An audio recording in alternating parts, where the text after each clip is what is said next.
Bismillahirrahmanirrahim. Assalamualaikum warahmatullahi wabarakatuh. Pada kesempatan kali ini, saya akan menjelaskan laporan keuangan segmen Pesakal nomor 5 tahun 2015 tentang operasi segmen, yang dimana tugas ini diberikan oleh dosen pengampu mata kuliah Akuntansi Keuangan Lanjutan 2 dari Bapak Dr. Irfan Jamjam, SE, MSc, AKCA. Nah, pada kesempatan kali ini saya sudah membuat agenda untuk materi kali ini, yaitu pertama ada ruang lingkup PSAK nomor 5, segmen operasi, segmen dilaporkan, pengungkapan, pengukuran, penyesuaian, dan terakhir penutup. Langsung saja kita masuk ke dalam slide pertama, yaitu ruang lingkup. Ruang lingkup di sini itu membahas mengenai penyusunan laporan keuangan didasarkan pada perspektif kebutuhan informasi oleh pihak eksternal. Sehingga dari pihak eksternal ini kita adanya hubungan keterkaitan dengan penyusunan laporan keuangan didasarkan pada perspektif kebutuhan informasi oleh pihak internal. Jadi ada hubungan timbal balik antara pihak eksternal dan pihak internal. Sehingga dari kedua pihak ini kita mendapatkan sebuah informasi. Nah, maka dari itu entitas mengungkapkan informasi yang memungkinkan penggunaan laporan keuangan untuk mengevaluasi sifat dan dampak keuangan dari aktivitas bisnis yang mana entitas terlibat dan lingkungan ekonomi di mana entitas beroperasi. Sehingga ruang lingkup ini menyangkut instrumen utang atau instrumen ekuitasnya diperdagangkan di pasar publik, pasar modal domestik atau luar negeri atau over the counter, termasuk pasar modal lokal dan regional, serta entitas yang mengajukan pernyataan pendaftaran atau proses go public. Nah, kemudian jika entitas tidak disyaratkan, maka pemilihan untuk mengungkapkan segmen yang tidak sesuai ketentuan ini sehingga tidak boleh menjelaskan itu sebagai informasi segmen. Nah, maka dari itu laporan keuangan pada laporan keuangan konsolidasian dan laporan keuangan tersendiri sebagai lampiran dari laporan keuangan konsolidasian dari entitas induk dalam ruang lingkup PSAK ini, maka informasi segmen hanya dilaporkan pada laporan keuangan konsolidasian. Dikarenakan laporan keuangan konsolidasian itu datanya lebih singkat, lebih mudah dipahami, dan lebih mudah diterapkan pada segmen operasi ini dibandingkan dengan laporan keuangan tersendiri. Nah, lanjut lagi pada segmen operasi. Pada segmen operasi ini terdapat 4 poin. Poin pertama, segmen operasi adalah komponen dari entitas. Nah, sebelum kita lanjut kepada poin-poin selanjutnya, kita akan membahas tentang segmen operasi yang di dalamnya terdapat komponen dari entitas itu sebanyak 3 poin. Poin pertama, terlibat dalam aktivitas bisnis untuk memperoleh pendapatan dan menimbulkan beban. Terlibat dalam aktivitas bisnis di sini itu sebuah perusahaan ketika ingin menjalankan perusahaannya, maka terjadinya aktivitas bisnis sehingga dari aktivitas bisnis ini mereka mendapatkan sebuah pendapatan dari penjualan mereka itu sendiri dan menimbulkan beban yang dimana beban ini dapat terjadi ketika penjualan itu dijalankan. Dan beban ini bisa saja itu beban penjualan, beban produksi, beban-beban peralatan, dan beban-beban lainnya yang berhubungan dengan aktivitas bisnis.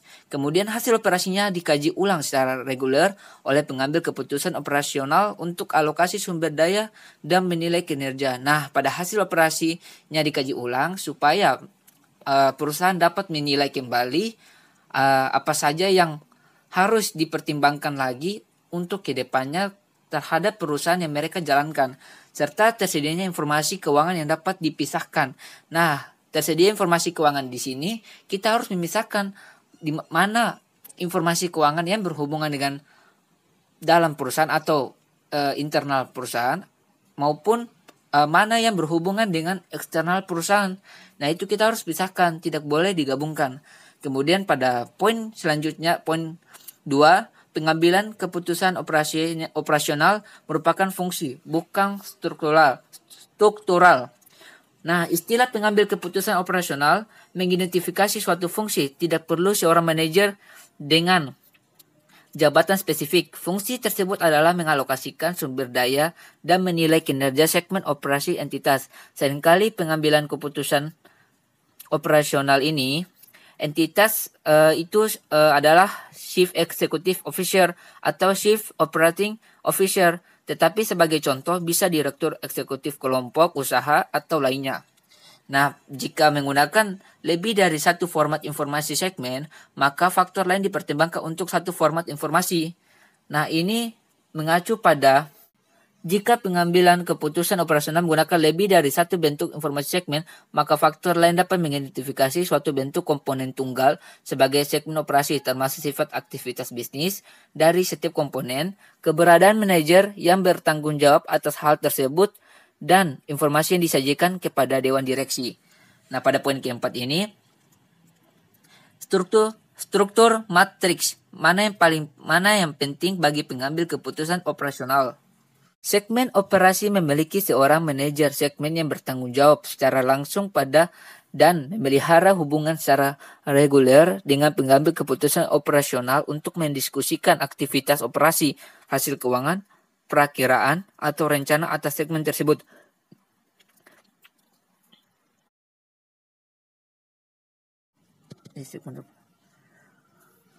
Nah, pada slide selanjutnya tentang segmen dilaporkan. Segmen dilaporkan di sini terdapat dua kriteria. Yang pertama itu telah teridentifikasi sebagai segmen operasi atau hasil dari agregasi dua atau lebih syarat kualitatif. Jadi pada poin pertama ini 100% sudah teridentifikasi sebagai segmen operasi. Nah, pada poin kedua ini melebihi ambang batas syarat kuantitatif. Nah, pada syarat kuantitatif ini sudah terdapat 3 poin. Poin pertama, pendapatan lebih dari 10% dari pendapatan total internal maupun eksternal. Pada poin kedua, laba rugi absolut lebih dari 10% dari laba rugi absolut dari mana yang lebih besar. Gabungan segmen yang laba atau gabungan segmen yang rugi. Kemudian pada poin ketiga, aset lebih dari 10% aset gabungan segmen operasi. Nah, pada segmen dilaporkan ini, adapun lanjutannya yaitu jika tidak memenuhi ambang batas dapat dipertimbangkan jika manajemen percaya informasi tersebut berguna bagi pengguna. Kemudian tidak memenuhi ambang batas dapat digabungkan jika memenuhi kriteria agregasi. Nah, pada poin ketiga, jika yang dilaporkan kurang dari 75% dari pendapatan entitas, tambahan segmen diidentifikasi walau tidak memenuhi kriteria. Dan pada poin terakhir, segmen operasi lain yang tidak dilaporkan digabungkan dan diungkapkan dalam kategori semua segmen lain. Nah, pada pengungkapan ini terdapat 6 poin. Poin pertama, level segmen. Level segmen ini membahas tentang informasi umum, informasi tentang laba rugi segmen dilaporkan, serta rekonsiliasi total pendapatan laba rugi aset liabilitas. Nah, pada poin kedua, level entitas. Itu terdapat produk atau jasa, area geografis, pelanggan utama jika tidak ada di pengungkapan level segmen. Pada poin ketiga, faktor-faktor yang digunakan untuk mengidentifikasi segmen yang dapat dilaporkan dari entitas, serta pada poin keempat, entitas melaporkan laba atau rugi serta total aset. Pada poin kelima, ukuran liabilitas dilaporkan jika jumlah tersebut secara reguler disediakan untuk pengambilan keputusan.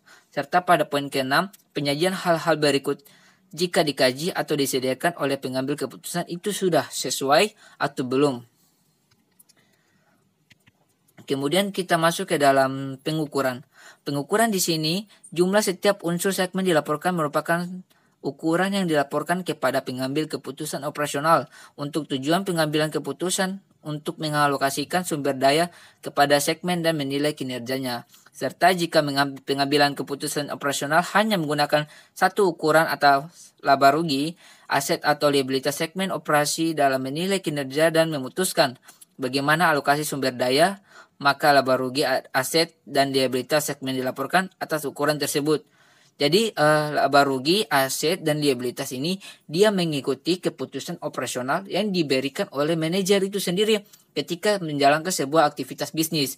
Serta entitas menyampaikan penjelasan pengukuran laba rugi, aset, dan liabilitas segmen untuk setiap segmen dilaporkan. Jadi tugasnya entitas di sini memberikan sebuah penjelasan mengenai cara pengukuran laba rugi, aset, liabilitas segmen untuk setiap segmen dilaporkan. Serta pada pengukuran ini juga rekonsiliasi ini berhubungan dengan pengukuran pelaporan segmen pada PSAK nomor 5. Entitas melakukan rekonsiliasi atas seluruh hal sebagai berikut. Pada poin pertama, total pendapatan segmen dilaporkan terhadap pendapatan entitas. Pada poin kedua, total ukuran laba rugi segmen dilaporkan terhadap laba rugi entitas sebelum beban pajak, penghasilan, dan operasi dihentikan. Akan tetapi jika entitas mengalokasikan unsur seperti beban pajak, penghasilan pajak kepada segmen dilaporkan, maka entitas merekonsiliasi total ukuran laba rugi segmen terhadap laba rugi entitas setelah seluruh unsur tersebut. Kemudian pada poin C, total aset segmen dilaporkan terhadap aset entitas jika aset segmen dilaporkan sesuai dengan paragraf 23.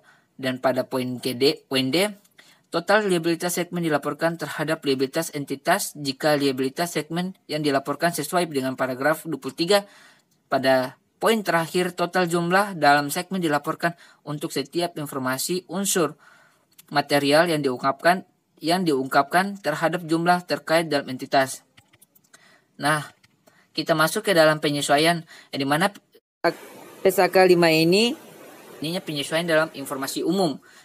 Di mana informasi umum ini menambahkan persyaratan pengungkapan yang dibuat oleh manajemen ketika menerapkan kriteria penggabungan segmen operasi yang ada dalam paragraf 12, termasuk deskripsi singkat segmen operasi yang telah digabungkan dan indikator ekonomik yang dinilai dalam menentukan bahwa segmen operasi yang digabungkan memiliki karakteristik ekonomi yang serupa. Kemudian pada bagian rekonsiliasi paragraf 28C PSAK 5 penyesuaian 2015 mengklarifikasi bahwa rekonsiliasi total aset segmen dilaporkan terhadap aset entitas hanya diungkapkan jika aset segmen dilaporkan sesuai dengan paragraf 23, serta ada koreksi editorial pada paragraf 22 poin A. PSAK 5 penyesuaian 2015 melakukan perubahan terhadap kata segmen dilaporkan dari entitas menjadi segmen dilaporkan milik entitas, dan berdasarkan perbedaan dalam bentuk produk dan jasa menjadi berdasarkan perbedaan produk dan jasa. Sudah diubah dari kata dalam dihilangkan menjadi berdasarkan perbedaan produk dan jasa. Nah, mungkin itu saja yang dapat saya sampaikan pada kesempatan kali ini. Lebih kurangnya saya mohon maaf. Wabillahi taufiq wal hidayah. Wassalamualaikum warahmatullahi wabarakatuh.